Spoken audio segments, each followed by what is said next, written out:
Buongiorno, buongiorno, buongiorno a tutti.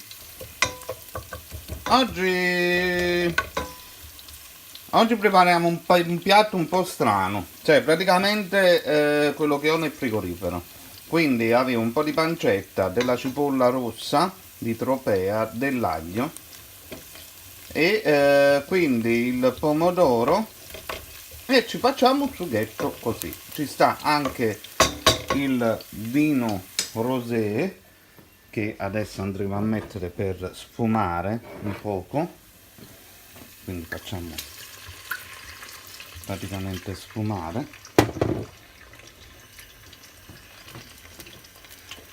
Voilà.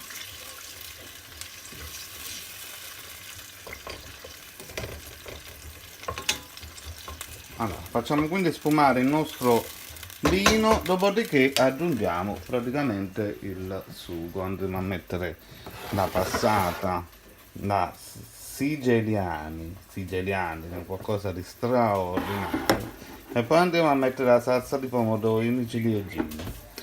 Ma in realtà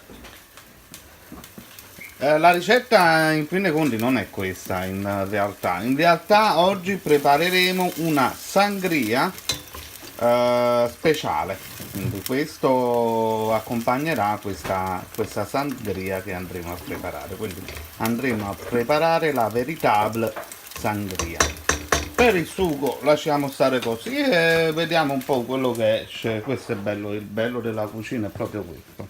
Andremo a mettere anche il mio basilico congelato, che da come ho visto le visualizzazioni sono tantissime, e vi consiglio di vedere il video di come congelare freschissimo il basilico.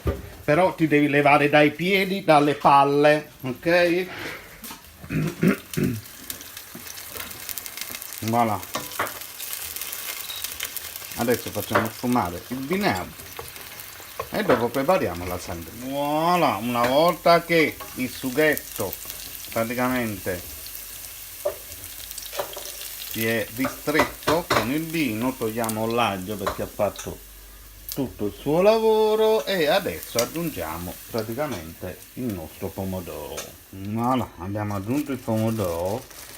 Adesso andremo ad aggiungere un bel cubetto di basilico, abbiamo aggiunto anche del sale e del pepe, vedete. Aggiungiamo il nostro basilico, un coperchietto sopra e continuiamo la cottura qui.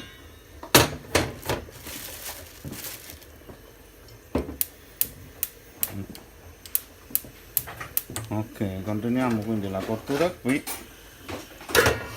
E qui invece ci friggiamo due melenzane. Voilà, poche melenzane alla volta, mi raccomando, perché altrimenti l'olio perde la temperatura e le melenzane assorbono tutto l'olio. Mentre se ne mettete poco di melenzane praticamente avrete la melenzana croccante. Non vi consiglio mai l'olio extravergine d'oliva, vi consiglio l'olio, quello che è della frittura, che è adatto per una frittura leggera e secca. Allora, in due sughetti ci schiattiamo pure due oliva perché tengo. Voilà. Allora ragazzi, adesso facciamo sul serio, comunque sto continuando a preparare questo sughetto perché facciamo la pasta. Allora, io vabbè, ho scherzato un po' prima, ho scherzato un po' con questo sughetto perché ho visto che tante persone siete così talmente prese da questi video che non vedono il lato spiritoso, ma vedono solo semplicemente la cucina è sporca, questo è sporco, quella è là, è la stronzata. Ma vivete un po', andate un po' fuori, uscite dalle vostre tane, divertitevi. Allora ragazzi, dobbiamo preparare il rum, la sangria, perché la sangria è, diciamo, la ragione che faccio questo video, non è il sughetto. È stata una stronzata perché non so quello che ho fatto un po' di cose. Allora, elemento essenziale per il rum, per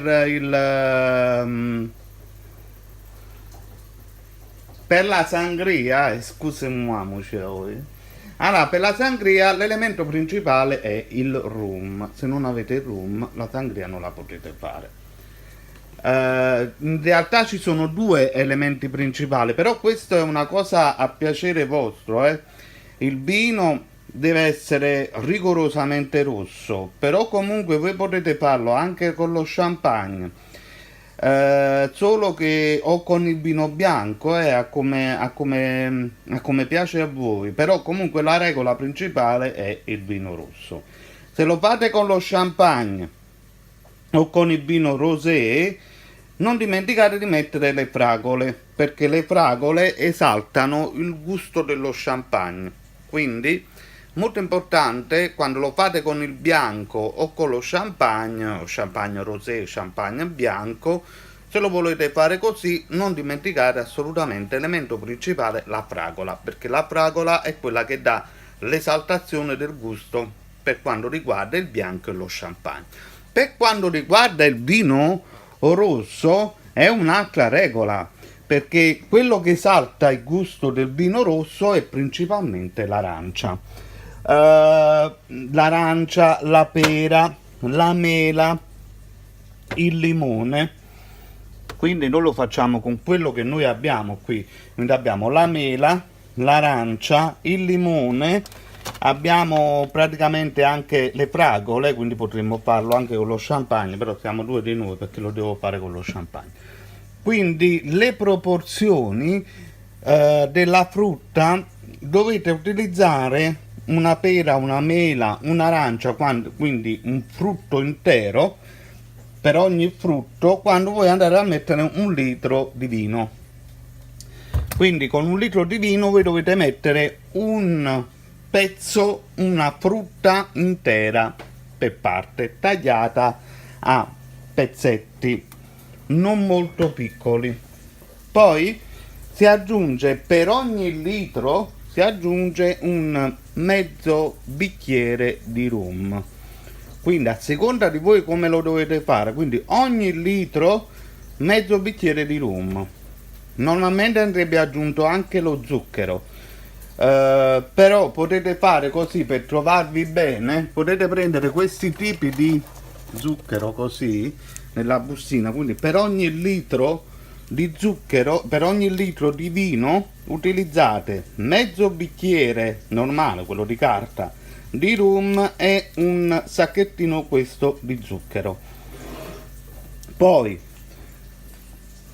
una frutta per parte, quindi mela, pera, ananas, quello che volete, potete mettere quello che a voi più piace. Quindi noi andiamo a mettere pera, mela, arancia, ananas, delle fragole e anche del limone. E quindi faremo mezzo frutto per parte, perché io utilizzerò solo mezzo litro perché siamo in due, altrimenti ci ubriachiamo.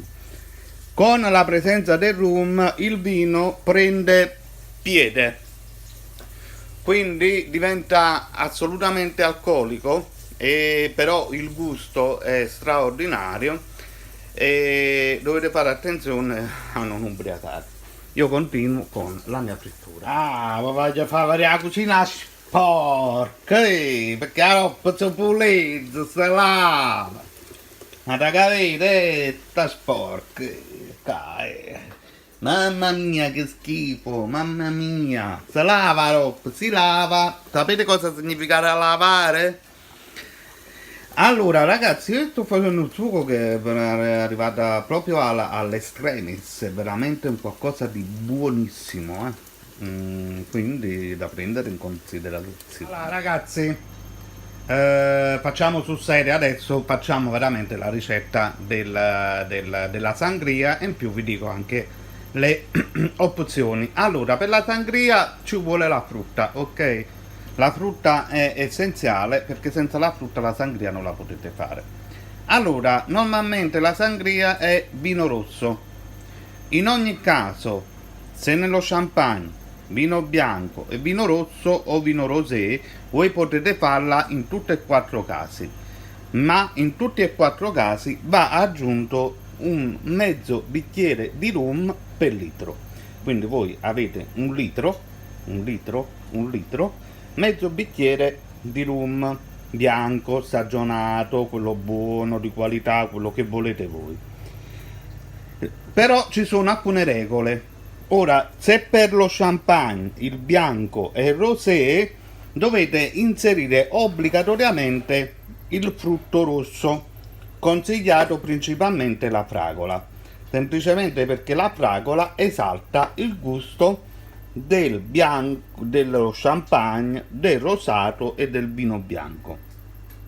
Logicamente insieme alla fragola potete aggiungere anche dell'ananas e della pesca e anche i frutti rossi, quindi per quanto riguarda il bianco, quindi bianco, champagne e rosé.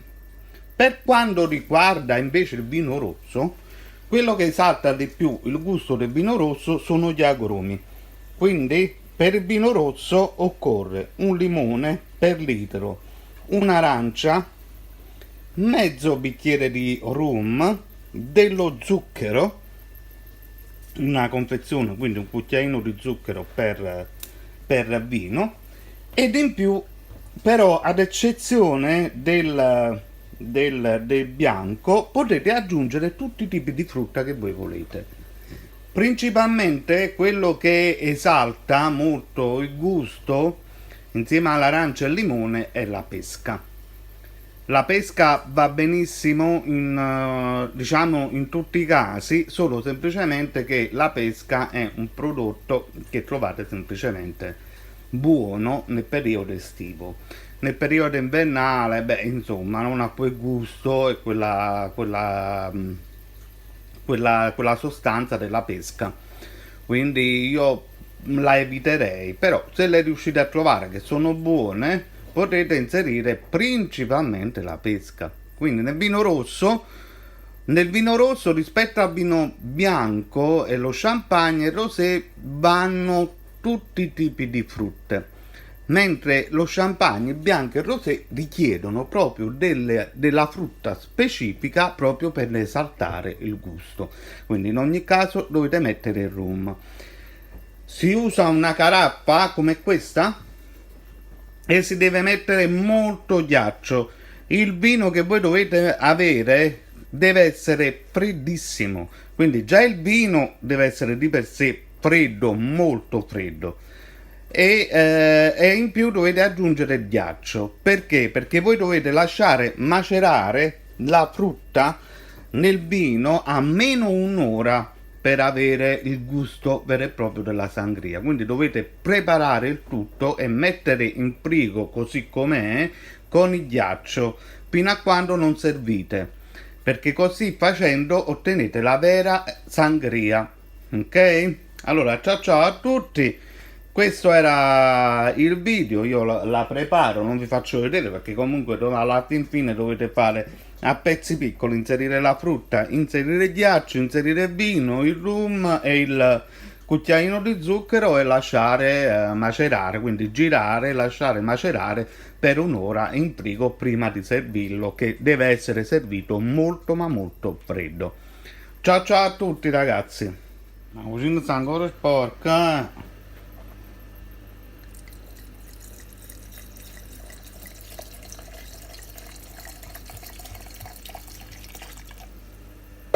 Ok, voilà.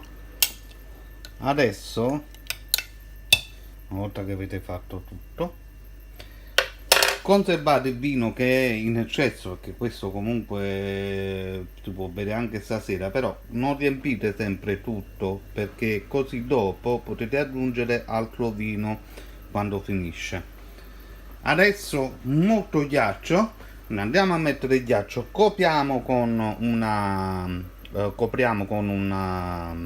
la carta, la Domopac, la pellicola.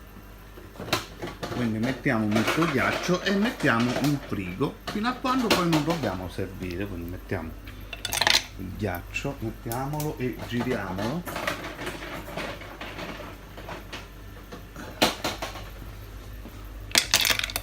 Voilà. girate, fate andare il ghiaccio sotto pure, sotto, vedete?